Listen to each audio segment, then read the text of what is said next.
Hello students, welcome to study search. आज हम पढ़ने वाले हैं एनसीईआरटी के क्लास 8 का इंग्लिश का चैप्टर 1 जो कि है the best Christmas present in the world. पहला क्वेश्चन है कि हु डिड कोनी McPherson think her visitor was. कोनी मैकपर्सन जो कि जिम मैकपर्सन के वाइफ थे, वो अपने विजिटर को क्या सोच रहे थे। Connie McPherson thought that her visitor was her husband Jim. Connie McPherson अपने विजिटर को अपने हस्बैंड जिम सोच रहे थे। For how long do you think Connie had kept Jim's letter. Give reason for your answer.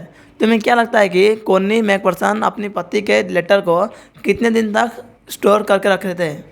कोनी must have kept Jim's letter for a long time. This is because she told the narrators how she read it quite often every day so that she could feel that Jim was near her.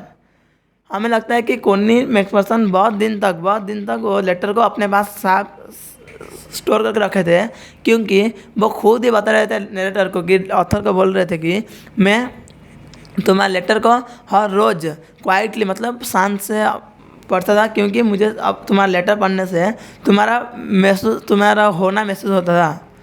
Next question है कि we sentence in the text so that the visitor did not try to hide his identity.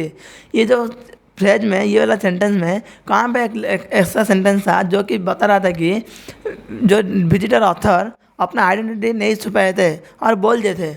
The sentence which so that the visitor did not try to hide his identity is I explained about the desk about how I would find it but I did not think she was listening. वाला sentence था कि लेखक बार बार बोलने की कोशिश कर रहे थे कि मुझे वो वाला टेबल डेस्क कहाँ पे मिला और उसके अंदर मुझे कैसे एक सीक्रेट ड्राइव मिला, लेकिन कोनी मैकपर्सन कहीं पे कभी भी वो सुनने के हालत में ही नहीं थे। वो सोच रहे थे कि उनका पति जिम मैकपर्सन शायद बाहर से वापस आ गए। Why do you think the desk had been sold and when. तुम्हें क्यों लगता है कि वो जो डेस्क बेच दिया गया और कब बेचा गया। The desk must have been sold when the house in which कोनी McPherson lived had got fire। जब जिस रूम में कोनी मैकपर्सन रहते थे उस रूम में जब आग लग गई तो तभी वो वाला जो टेबल डेस्क और उनके घर के सारे फर्नीचर बेच दिया गया। She was taken to a nursing home. उन्हें एक नर्सिंग होम में भेज दिया गया। All the bond of things must have been sold by the neighbour after that. उनके एक पड़ोसी ने उनके सारे जितने भी जले हुए चीज़ थे वो सारे बेच दिए। Why do Jim and Hans think that a game or sport are good way of resolving conflict? Do you agree? क्यों जिम एंड हैंस दोनों सोच रहे थे कि एक लड़ाई किए बिना सिर्फ स्पोर्ट से ही हमारा अगर रिजल्ट मिल जाता है या फिर कोई भी चीज़ का समाधान हो जाता है तो क्यों अच्छा होता है। Jim and Hans thought that gym or sports games or sports are good way of resolving conflict because nobody die in match, no children are orphaned and no wife become widow। Jim and Hans दोनों team का, England का, British का and German का दोनों team का captain था, दोनों team का शोल्डर का हेड थे। इसलिए वो दोनों इसलिए बात कर रहे थे कि अगर ये फाइटिंग नहीं होगा, वार नहीं होगा, तो अगर गेम से ही रिजल्ट पता चल जाएगा तो कभी भी किसी का भी नो बडी डाई इन मैच, ये वार में कोई किसी भी का भी डेथ नहीं होगा, कोई भी बच्चा ऑर्फन मतलब अनाथ नहीं होगा, नो वाइफ मतलब किसी भी बीबी कोई भी विधवा नहीं होंगे। नेक्स्ट क्वेश्चन है कि do you think the soldier of the two army are like each other और डिफरेंट फ्रॉम ईच अदर। क्या तुम्हें लगता है कि वो दोनों टीम के सोल्जर एक दूसरे को पसंद करते थे कि झगड़ा करते थे। The soldiers of the two armies were like each other. Both the troops celebrated Christmas with each other. They shared each other food. All of them were smoking, laughing, talking, drinking and eating. They even talked about the books they liked. They agreed about everything. Soldier दोनों team के soldier जितने भी थे वो एक दूसरे को पसंद करते थे। वो एक दूसरे के साथ मिलके क्रिसमस सेलिब्रेट किए थे और मिलके कुछ भी खाना, smoking, laughing, talking, drinking, eating ये सारे चीज़ें मिलके कर रहे थे। और वो एक दूसरे के कौन सी बुक पसंद है, कहाँ पे रहते हैं ये बारे में भी डिस्कस कर रहे थे। और लास्ट को वो दोनों मिलके एक गेम भी खेल रहे थे दोनों टीम मिलके। नेक्स्ट क्वेश्चन है कि mention the various way in which the British and the German soldier become friends and find things in common eight Christmas.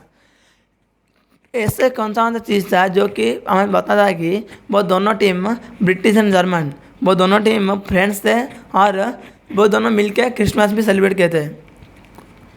The British and the German troop celebrated Christmas with each other. They enjoyed each other's food. All of them were smoking, laughing, talking, drinking and eating. Hans, Wolf and Jem McPherson shared the cake Connie had baked.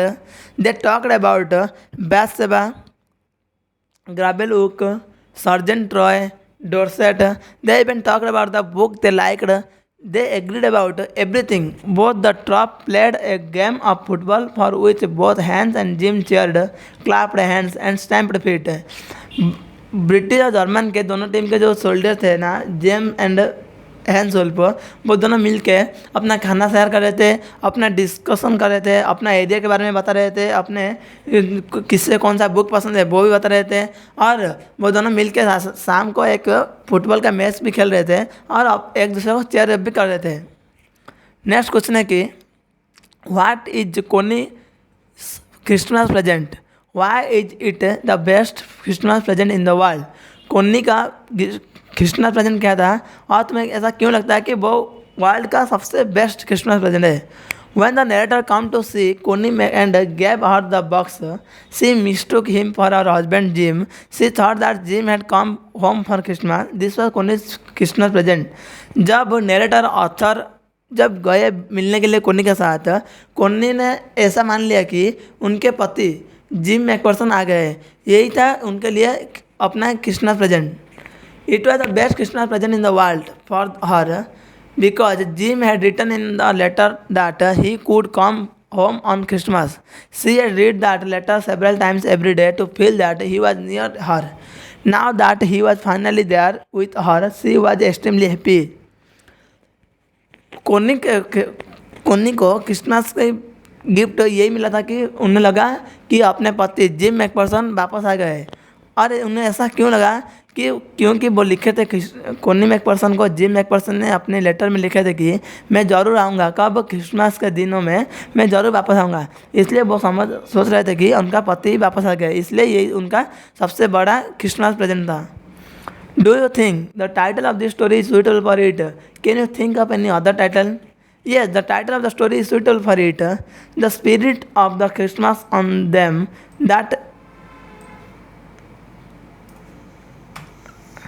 the spirit of Christmas is them that prevails throughout the story. It was on a Christmas day in the middle of a raging war that two warring troops made peace. The moment of peace that the soldiers shared with each other was the best Christmas present for them. यहाँ पे Christmas present दो मिल रहा है। एक मिल रहा है कि कोनी को मिल रहा है अपनी पति आ जाने का, ये भी एक क्रिसमस प्रेजेंट है। और वो दोनों टीम के सोल्जर कभी वार जो कर रहे थे उनके बीच में एक क्रिसमस का सेलिब्रेशन हुआ और बहुत सारे खेल खेल रहे थे, खाना पीना हो रहा था, ये भी उनके लिए एक क्रिसमस प्रेजेंट था। इसलिए इस चैप्टर का सबसे बढ़िया नाम है the best Christmas present in the world. आज का वीडियो हमारा यहीं पर ख़त्म हुआ। हम मिलते हैं हमारे नेक्स्ट वीडियो पर।